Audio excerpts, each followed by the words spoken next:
Başka birisi nasıl sevilir? Xude dizane ez nizanım. Hangi şehre gidilir yalnız başına? Xude dizane ez nizanım. Hangi şarkı dinlenir sen olmayınca? Xude dizane ez nizanım. Kimle çay içilir? Senin bakışın hangi şiire benzer? Xude dizane ez nizanım. Kime dokunur, sarılır, uyur bu kalbim?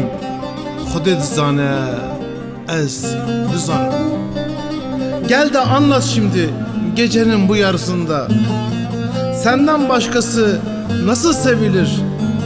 İnan ki bilmiyorum. Xude dizane ez nizanım.